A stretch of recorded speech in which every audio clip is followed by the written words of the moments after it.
बिहार के गया में पहली बार एक मां ने अपनी शादीशुदा बेटी का अंतिम संस्कार किया। बेटी के ससुराल वालों पर उसकी हत्या का आरोप है।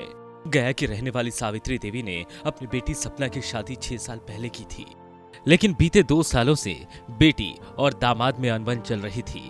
दोनों को एक दूसरे की फिक्र नहीं थी और मायके का हस्तक्षेप भी था, जिस कारण से दोनों में लड़ाई चल रही थी। सपना की एक बेटी भी है जिसकी उम्र 3 साल है। वो अंतिम संस्कार की रस्म अदा नहीं कर सकती, जिस कारण से सावित्री ने खुद अपनी बेटी का अंतिम संस्कार किया। सपना के पिता की मौत 8 साल पहले हो गई थी, जिसके बाद सपना को उसकी मां सावित्री ने पाला और फिर 6 साल पहले विष्णुपद थाना क्षेत्र के चांदचौरा मोहल्ले में रहने वाले हेमंत चौधरी के साथ उसकी शादी कर दी थी। सपना के गले में कई तरह के निशान थे। मां की शिकायत पर दामाद को गिरफ्तार किया गया है। पोस्टमार्टम रिपोर्ट के बाद शव के अंतिम संस्कार को लेकर ससुराल और मायके पक्ष में भी विवाद देखने को मिला। हालांकि बाद में मां सावित्री ने बेटी का अंतिम संस्कार करने का फैसला किया।